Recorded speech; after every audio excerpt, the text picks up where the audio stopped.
for project 2 anyway. You can hit the link to also get what that looks like. And so again, why we're using JSON? JSON is a really, really easy way to parse data, and almost all web services that you'll use these days are JSON based. So the Bitstamp API that we used, I'm currently working on a Hewlett-Packard. Don't ask me which part of Hewlett-Packard, I don't remember because they split. I'm working on a project with them, and the back-end data that comes back from them is JSON. It's a bunch of ugly looking characters, but when you parse it, it's very beautiful data that comes back. But that's all in JSON. So Hewlett-Packard's using it, everybody's using it. XML, you might see that around in older systems, but in my opinion, it's very clunky and hard to parse. So for example, the early, I'm not sure about Android, but I know for iOS that its XML parsing engine didn't actually pull the entire string or data into memory to parse it. So you had to parse it as a tree. So XML has nodes, and nodes can have nodes and nested nodes that it would parse like a tree, like a, I guess like a bin tree or a B tree or something like that. But yeah, you'd have to traverse this tree in order to get data instead of just having it all in memory and being able to dive down deeper into the variables like JSON does. Nested objects instead of nested tree branches, or whatever, however you describe that. And so mobile, this is just really friendly with mobile. And then with web, it's native to web. So here's an example. We've already covered this, so I'm going to go through this really, really quickly. This is how to construct a JSON object if you're going to send this up to a server, for example. And then this is how you pull that down. I'm going to show you today what the web services class looks like, and using Async Task, but please feel free to use Volley or OKHTTP or whatever the library's name is. So you have an object, this JSON object, you pull the strings out by keys rather than, again, traversing it like a tree in XML. Okay, so REST is the transfer protocol that we use. It's HTTP, HTTPS, depending upon what you're doing, if it's secure or not. And we use REST, which stands for Representational State Transfer. Our methods on that are put, post, and get. We also have other ones that are commonly used: delete, patch, head, and options. And I will just skip through these because these are on the notes and we cover these. But for project 2 that we're going to be doing, hopefully you'll start that this weekend. We'll be doing a get on our JSON object. Then that's all you have to do. You don't have to post data. You don't have to put data. But if you had to, this is just sending server or information back to the server and deleting. Maybe if you want to delete your user account or deleting a specific resource. You can use this website just to kind of play around with JSON and play around with web services to see kind of what its capabilities are. Okay, so we talked about async tasks. These are in the notes. You can look at the documentation. Here's a link here. I will show you an implementation of this.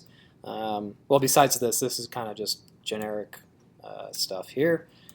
But let me cover this really quickly. So the main things that you want to be aware of is there's a callback called DoingBackground. This can accept some strings or parameters. It just depends on what you want to pass in. That's based on the template. Here in this particular templated class, I am passing in a string, an integer, and a boolean. The string is the object that you're passing in, namely a URL. An integer is the progress, and then the boolean is basically whether the task was successful or not. You can make these any basic types that you want. Actually, I think you can make them objects as well, or classes. Okay, so doing background, this does it in a background thread. You don't have to worry about threading, which is really, really nice, though they have basic Java threads if you want to use that, pthreads, all the low-level threading libraries that you can use in Java, you can use in Android. I do not recommend it. Use Async Task, or better yet, use something like Volley. On post execute is when the doing background is done and has returned, but is on the UI thread. So that's super important that it's on the UI thread, because then we can, or it's on the main thread, also known as the UI thread, because now we can update our UI. We also have these other ones, pre-execute. This is invoked on the UI thread, but before doing background. On progress update, just let you know, hey, I'm 10% done, I'm 50% done. This is really nice because it kind of just lets you know, what the progress is so you can update the UI, and most importantly, update the user of what the progress is doing. So this can be anything. You can have an integer, which is usually the way that it's done, but if you can think of maybe a string, you can pass that in. So anyway, that's what that looks like. The HTTP calls, again, this is how you do it. Just ignore all this because this is the way if you wanted to do low-level HTTP requests. You can do it this way. But again, use volley, which is linked to here. So retrofit, OK HTTP, and Google Volley. Pick your poison, but they're all a lot better than the async / low-level HTTP calls. Okay, so we got that out of the way. That's just our review. We covered this last class as well, but I kind of skipped over because we didn't have time, but let's cover it now, also pretty quickly, but it's not a lot of stuff to know. So this is talking more about application architecture. So you're now putting together for project 2 an application that's a little bit more trivial than just having two activities and having those activities talk to each other.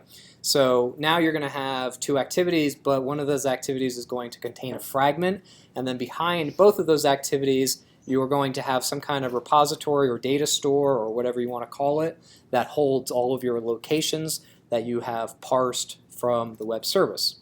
So we're getting a little bit more complicated. So how do we fit all these together properly and in a way that scales and just is beautiful when a client says, hey, I need this feature added, which I'll do to you in project 3, that you can just say, okay, great, add the feature and not have to refactor, rejigger, re-anything your application. So let's talk about some of those strategies. One of those strategies is using fragments. So we talked a little bit about fragments here and there just to kind of get you familiar with what they are. But let's just go through these bullet points real quick. So activities can display multiple fragments. So in project 2, you're going to have one fragment on the screen, namely the map view, the Google Map view, and that's going to take up the entire fragment, or the fragment is going to take up the entire activity. However, you can also have fragments underneath that or above it or anywhere on the side. And if you go to tablet, the tablet has a larger screen, so when you flip it sideways to go landscape, you might have like a menu on the side, and that would also be a fragment. So you can combine all these different fragments depending upon whether it's on a tablet, whether it's on a phone, and you can determine that at runtime as well. So for example, if you detect that your application is running on a tablet, you can say, okay, well, display this one fragment, which let's say in our case is a menu fragment that displays some kind of menu. But if you're on your phone, only display the map or only display the menu, just one at a time because you have limited screen real estate. I'll show you some examples later in the semester about that, but let's just start simple with one fragment per activity. Activities can be launched from another activity, so we've seen that in project 1. Activities can use fragments without a UI, and so these are like invisible fragments. You can also have activities that don't have UIs as well, but if you want to do that in a fragment, this is kind of nice. So the fragment, for example, if you want to use the Google Maps feature, but you don't actually want to have a Google Map, you'd be like, why would you have a map that doesn't display a map? Google Maps has a lot of capabilities such as getting your user location or that sort of thing. Or maybe you just want to print out a map or maybe email a map, but you don't want to display a map. So you want to create the map fragment without a UI and then grab the context of it. So the context is just going to be the display. Turn that into an image and then email that out. So there's lots of reasons why you do that without a UI. Maybe you can think of some. That's the best example I can give you. And then finally, activities can choose to display more fragments if it's a tablet. So I already mentioned that, but moving on. Fragments should not care which activity they're in. So this is very, very important. This is kind of the main idea behind fragments. Fragments are modularized classes or data. They can be almost anything, but think about them as very autonomous objects that you can put anywhere. So again, the Google Maps object, we can stick that on our main activity, but if we're in the details activity, what we can do is display a little tiny map to show the current user's location where that pin is actually going to go. So we're going to reuse this map fragment in different activities. You don't have to do that for project 2, though if you do, you might get some extra credit. And by the way, if you did get extra credit on homework 2, like a point or 2, that's just because you did a really awesome job, and I was really impressed with your homework 2. So actually, I don't think anybody got any extra points on homework 1. But some people's homework 2 was excellent. So if you saw like a 101 or a 102, that's why. It wasn't a typo. So I just wanted to put that out there.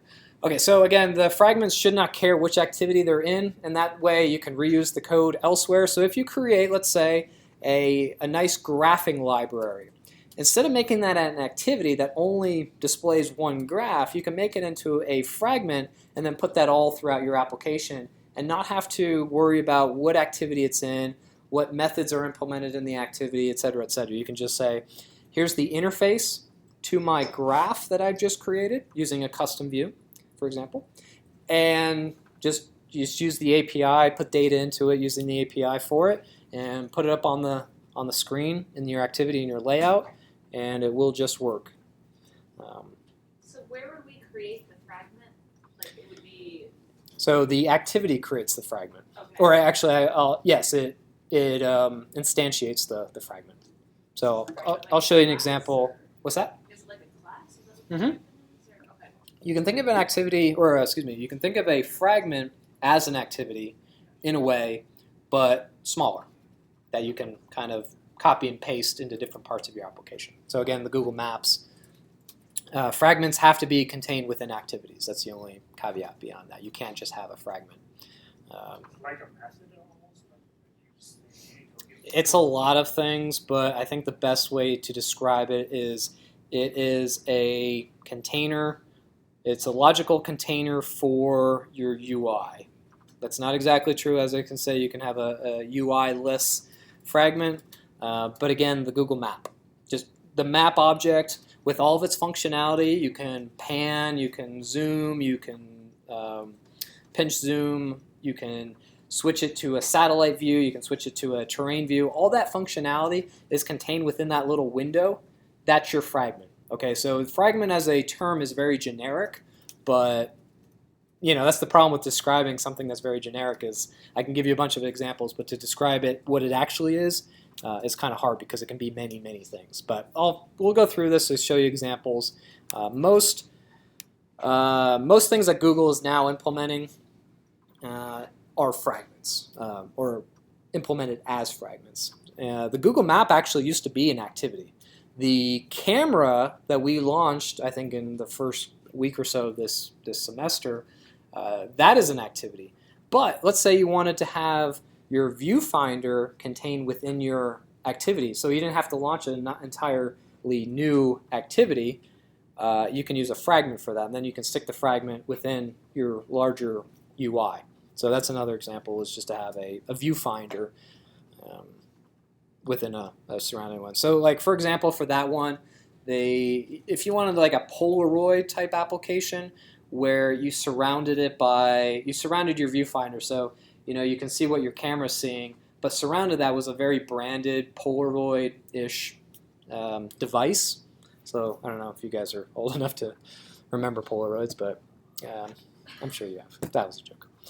So we're going to move all the logic into the fragment because now we can keep our activities very, very simple and our fragments very modular. Okay, so every piece of knowledge must have a single, unambiguous, authoritative representation within the system. And so this is why we bring into fragments, for example. But these are just general principles that we're going to discuss here. Another one that I like to call into play is you aren't going to need it. So if you, for your example, for your final that you guys submitted in homework 2, a lot of you are like, I'm going to have this feature and this feature and this feature and this feature. Well, honestly, you're probably not going to need it. In coding terms, you might say, okay, well, I need to have, I'm going to do a school planner, so I'm going to put all my assignments into that sort of thing. But I'm going to need dates, and I'm going to need classes, I'm going to need all this stuff. So let me implement my own date class, or let me implement my own system for this, well, you probably aren't going to need it unless it's a core feature. So don't get too far out. Don't get into scope creep. Don't get into over-engineering your application. We're going to talk about architecting, but at the same time, don't over-architect your application unless you're going to need it. XP is sometimes referred to as extreme programming, kind of like buddy programming. There's a couple other ways to do this. It's kind of a methodology, but they practice the do the simplest thing you can that will possibly work kind of methodology. So again, don't get overly creative. Just do the simplest thing. If scalability is an issue, then you might want to address it, but again, do the simplest thing that will address the scalability. Don't try to have 20 different classes where 2 classes will work, that sort of thing. Any software engineering problem can be solved by adding a level of abstraction, except of course too much abstraction. So for example, abstraction is one of my favorite design patterns where if you're working, for example, let's say really low-level hardware, you would probably have a class on top of that that abstracts that, so you're not working with like hexadecimal memory addresses to access pins on a device, that sort of thing. You'd probably have a class on top of that you have a method that calls to say, turn on LED number 1, rather than directly calling that memory address and saying turn this to a 1, that sort of thing. So you'd abstract that class or that functionality into a class, which can solve almost every one of your problems, except of course too much abstraction. I showed this to you last time just so you have an idea of what Project 2 will look like. This is actually the outline for Project 3 to give you a hint. We already covered that last class. This one is for our homework, Project 1. So this is what you need to lay out. So this is, again, kind of how I start my applications. Usually I start out with a UI, which I drew on the board last time. But then I come up with this class diagram to do the interactions between them. Because when I realize that there's too many arrows going back and forth, I'm probably thinking that the application is a little bit too complex, and how I can get data from, let's say, the left-hand side of this diagram to the right-hand side of this diagram, and then also to the bottom of the diagram, for example. And so that kind of thing we'll use the observer pattern for one way. Okay, we already talked about this. This is just some examples for Project 2. Excuse me. Getting all my numbers mixed up. Too many assignments, I know. Okay, so I am going to cover this in a bit if we have time, but I do want to talk about the observer pattern. I'll post these notes. I guess I didn't post it before class, sorry. I'll post these after class. But let's talk about the observer observer pattern. Project 2, just the announcement here. Also, with milestones that I'm having you do for the final, do that for Project 2, do that for Project 3. So by the end of this week, for Project 2, you probably should have maps working because, well, you just have to click a few buttons to get maps working, right? And then you have to put the URL in and then get the API key. But that takes you about 10 minutes. So honestly, you should have that done by the end of this week. Have it launch a second activity because, again, that's another 4 minutes now that you've done it in Project 1, and then having the camera working, which is probably a little bit more complex, but there's example code for it. So by this weekend, really, you should have this done, because by next week, you should have downloading JSON, location services working by the end of next week, because then the project's due the following week, and you need to tie everything together. You need to have it all working, and maybe something comes up where you can't work on it. So start early, start often, get this thing done, because it might seem easy to download the JSON stuff and parse it, but sometimes it's a little bit more tricky than you realize. Also, location services I will talk about after the notes here. All right, so let's talk about the observer pattern. Again, one of my favorite design patterns. I use it all the time, probably a little bit too much, but it is so easy to use. It is awesome. So the observer pattern is a software design pattern in which an object, called the subject, maintains a list of its dependents. So it's just an array, for example. These are called observers, so I'm observing a particular event. The subject then notifies them automatically of any state changes, usually by calling one of their methods, so like a callback, for example. So state changes can be anything. In the location services controller, which I'll show you code for, and I'll post it up on the repo. It's just a skeleton of one that you'll see that when the location gets updated, it doesn't do anything with it. It just broadcasts out, hey, I have a new location. If you're interested in it, come get it if you want. And that notifies any of the the observers that there's a new location. And if I care about that, and if I want to update my map, I want to update my list of locations, that there's a new one. So go ahead and grab that new one and update my own stuff. All right, so this is just a UML. Hopefully you've seen UML before. If not, again, it's highly used in software engineering in proper organizations. I'm sure HP uses it. I'm sure Micron uses it. So if you're looking for large companies to work for, all those guys use it. They love it. They're going to ask you at your interview, hey, have you ever seen UML? Or do a class diagram for me, or do an interaction diagram. Or even when you're working with your coworkers and maybe they're working on a back-end system, you're working on a front-end system, they'll do an interaction diagram of what data to pass back and forth. So UML is awesome if you haven't seen it before, but you probably have if you took the software engineering class. But I don't teach that, so I don't know what's actually covered. So this is just the diagram. So we have an observer that that is connected to its subject. Here's all the methods. I won't dive down too deeply into this because I'll just show you what it looks like in code. Here are some observer libraries that you can use. So the local broadcast manager is what's built into Android. I've used this one. It's okay. It's not very robust. So for example, Event Bus by Green Robot has events that are called or sent out, and then you get those callbacks on the UI thread rather than a background thread. I will show you an implementation of Auto today. So we talked about Event Bus last time. I'm going to show you Auto today. I will not show you local broadcast managers just because it's too limited, but you might run into it based on other libraries that you might come across, that sort of thing. All right, so the Auto. This is how to implement Auto, which is obviously our observer pattern library that we're going to be using. So I have this class. It's just a public final class that's called bus provider. It has a static bus object, and we create that using new bus. The class bus comes from the Auto class, and then we have a get instance method that just returns that static object, and then we make the constructor private. And so this is what's known as a singleton. This is our design pattern that's called a singleton. So hopefully you've run across that in project 1. That's another one of my favorite ones. So this is one way to implement a singleton so that you can never create more than one of these. Actually, bus provider is not even an instantiated object. It just has a class field in here, member. Too many terminologies.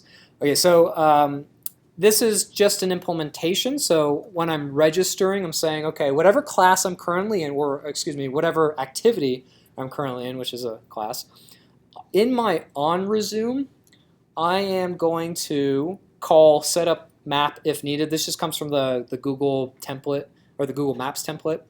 The most important thing is the line below it, which is bus provider, which is the class that we created in the previous slide. Get instance, so there's only one instance of this object. It's being sent in that method, and then register. So that's an auto-specific method, and we're saying register this activity. You're not actually telling it what to register it, or what method, or excuse me, you're not telling it what event you're interested in yet. But when an object somewhere out in space, somewhere in your application space, I should say, has a new notification to tell you about, it calls this guy. So again, bus provider get instance, so you can get this instance wherever you are in your code, .post, and then it's creating a new instantiation of this add location event object. What does that add location object looks like?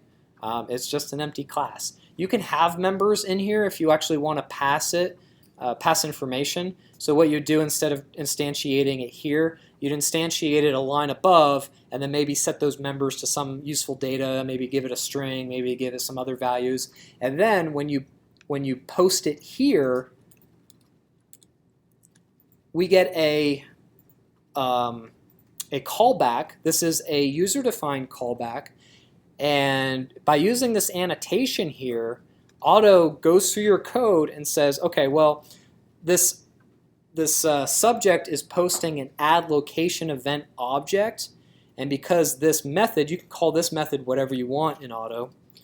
You can call it whatever you want, but as long as it has a parameter of that event that you're looking for, and the event is just an object, in this case it's add location event, not only does it pass in that object, so again you can bundle up information here, but it calls this back on the activity that you have in here. So it does this automatically using Java annotations, which is pretty cool. Event bus works slightly different, but this is a pretty cool way of working as well. And so if you want to, for example, instead of just posting an empty class that's not very useful for me, in the add location event, as I said, you can put in a member here, a class or an instance member. You can say, put the latitude or the longitude or the actual location object in this class.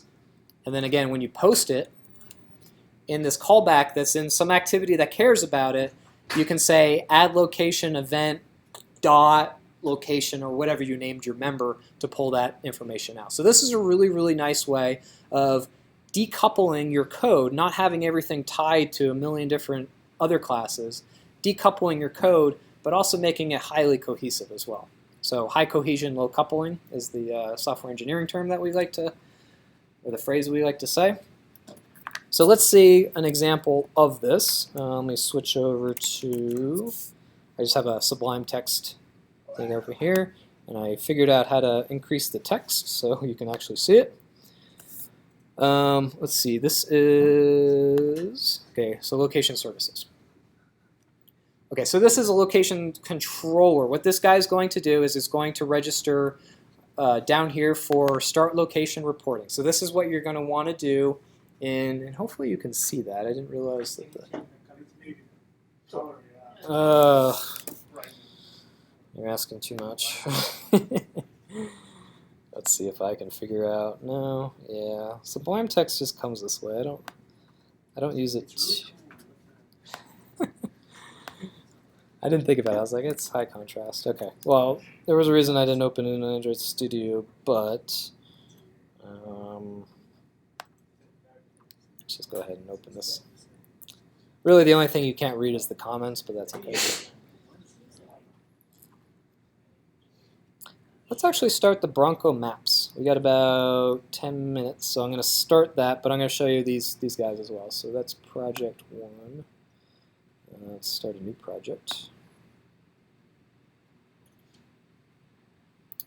Actually, I already have some projects in there that I haven't posted. Let's just say this is 07 BSU maps. So this is going to be the skeleton of this application.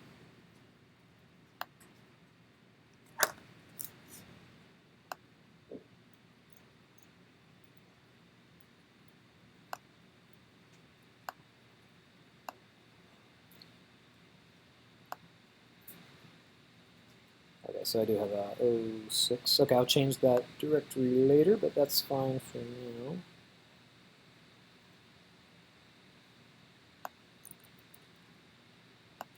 Okay, got this backwards.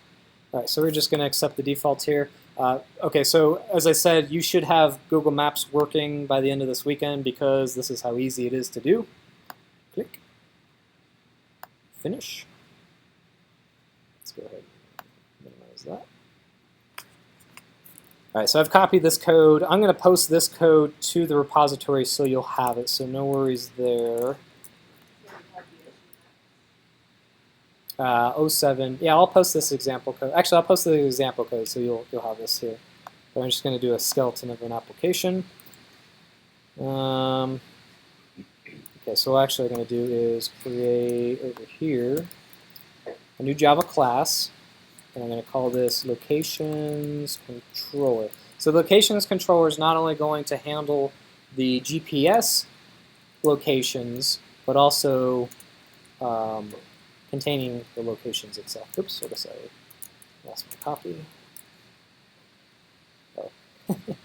Let's see. Let me undo that. Just copy this data that we need here. Sorry about that. Okay.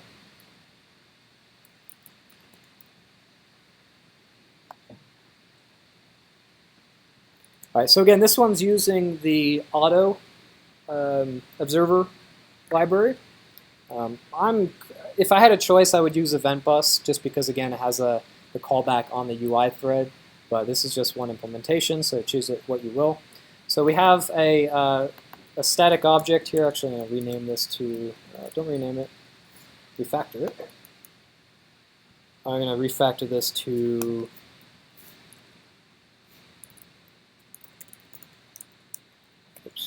current location. Okay, did not like that.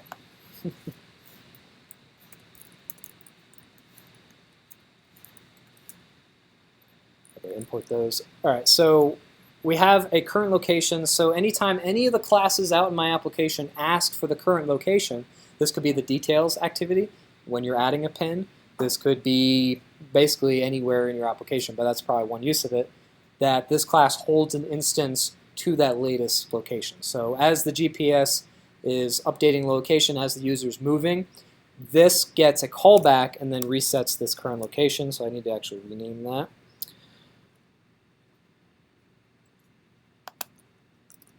Here.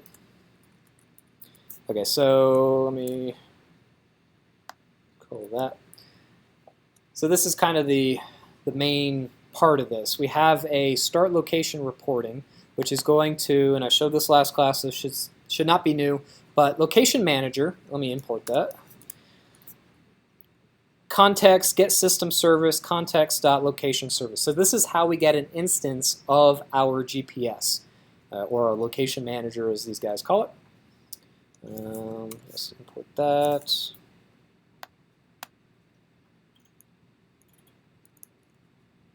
This should be, I'm not going to worry about that. It's an Android context, but Mike, yes. The auto thing, is it something you're downloading? The auto import? It's not part of It is part of Android Studio. Yeah, the option enter where it asks me, hey, I don't know what location manager is. Do you mean Android whatever location manager? I hit option enter. It should come up. Actually, yeah. So it came up here. So Android.content.context.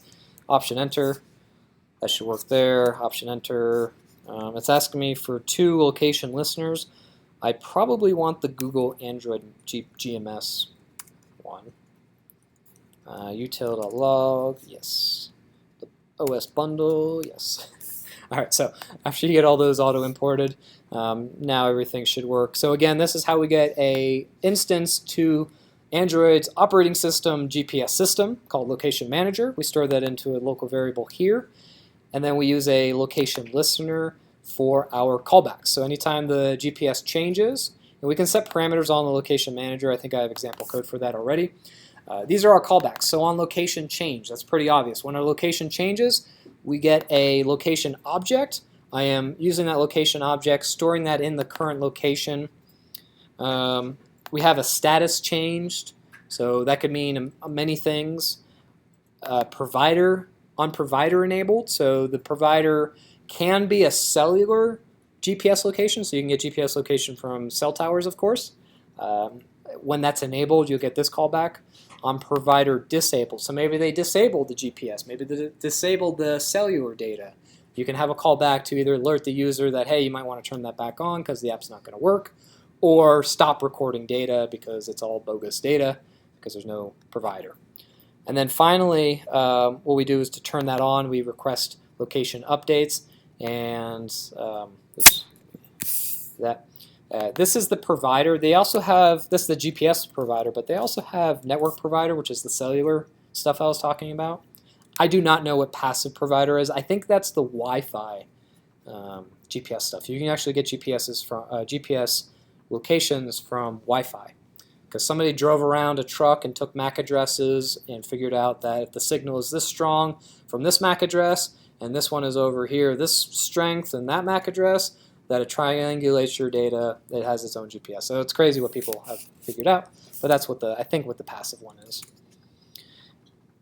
Okay, and then finally, anybody can call my public static method here, get current location, which just passes back, not location, but current location.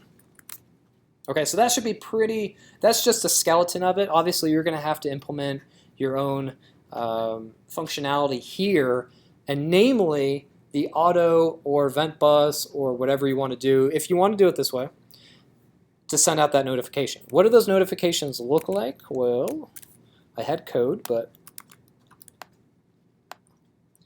so I've implemented it in the web services, which doesn't really do much. This is using Async Task, so let me just create these files really quickly. I'm just creating another Java class called Web Services Controller. Post that in here, and let's go through this code. Let's auto import this stuff, wait for this. Okay, that's just that's the wrong class.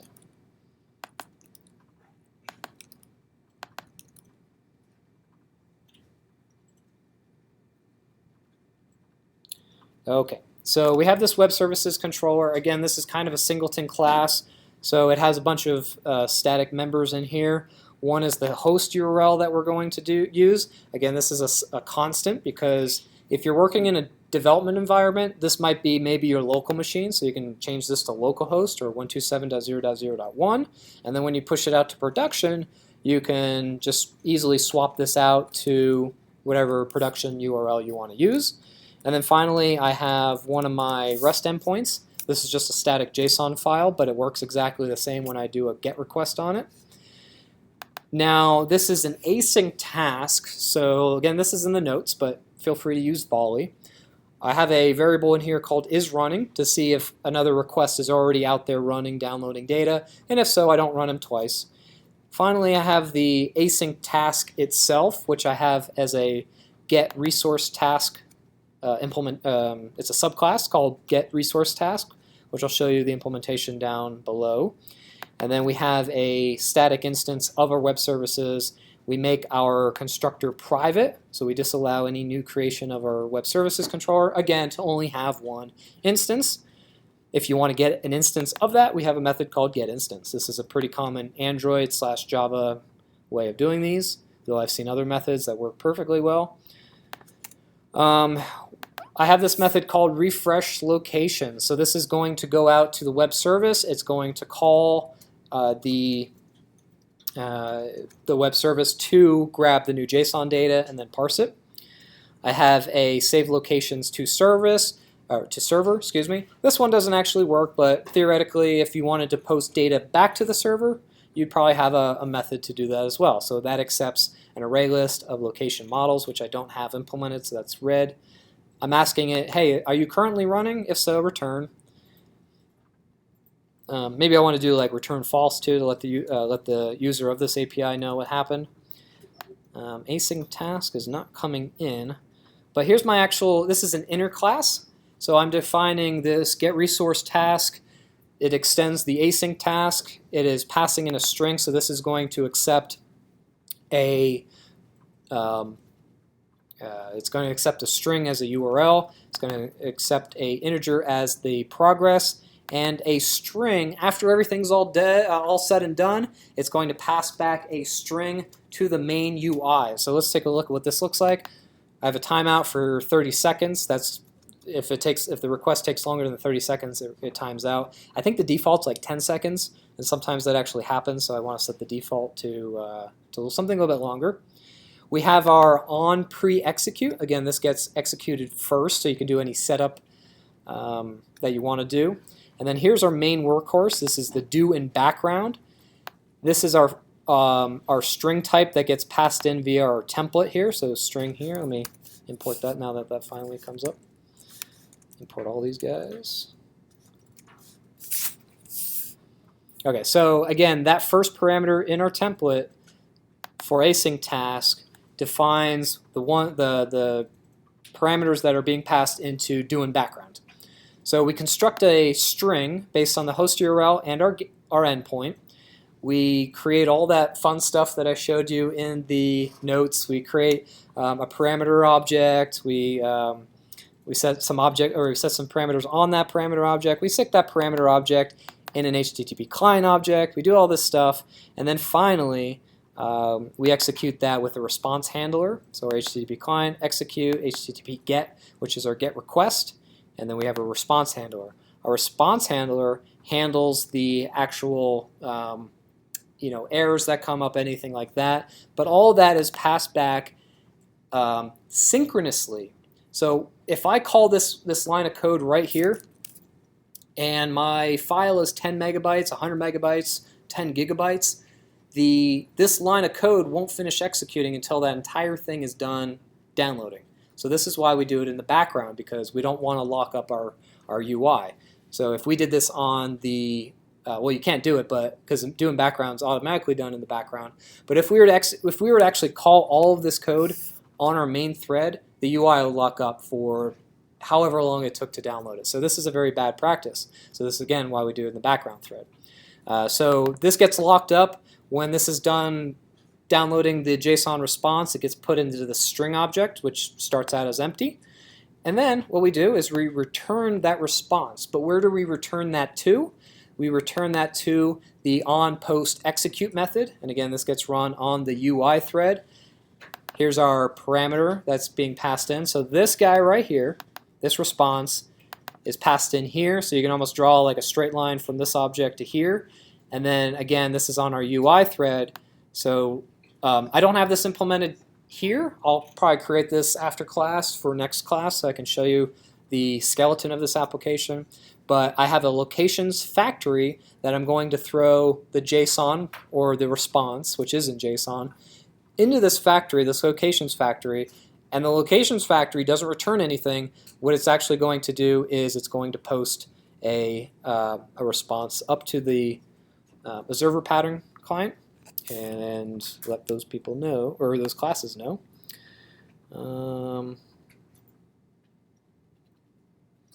So going back to the locations controller, that's how all that happens. And of course, I didn't put in the code for that. But let's say you have a user. Okay, all your JSON's loaded. Your initial application has loaded. And now you have a user adding pins. Well, this all works great. But when you add a user location, you have to let the map know, hey, I've added a pin. So therefore, you need to add that to your map. I'm not showing you how to do it here, but I'm passing in that new location, wherever that comes from. Again, it could come from an activity, so an activity that the user's doing. And then we have this bus provider, and again, this is a singleton. I haven't implemented it, so it turns red. Get instance, post, and then this guy. But what I could do is if this had this, I can say new add location event equals new location event, and then new add location event dot location equals new location.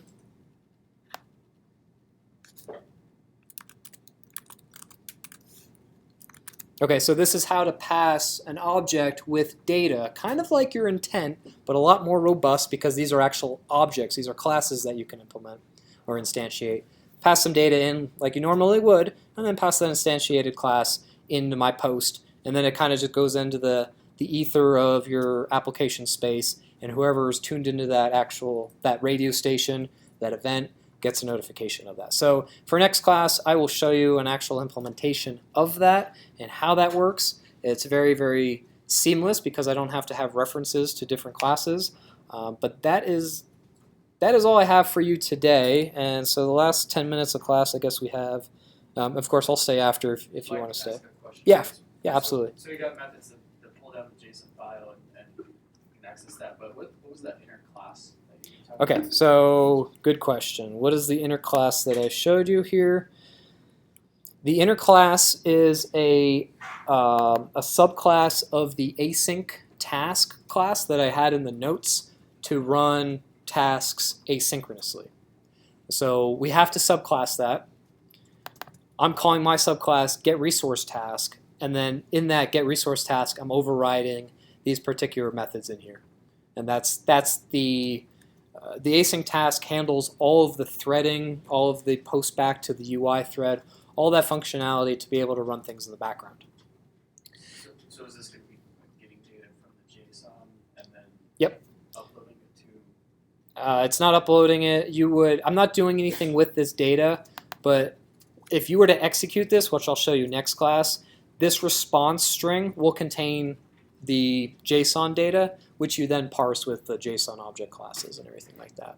So don't worry about it too much. I just want to show it to you, and then next class, have it sync in, and then I'll show you. I'll run it for you and show you what it looks like. But yeah, this inner class is handling all of our backgrounding tasks for us. What I forgot to mention though is when I actually call refresh locations, I'm asking it, are you running?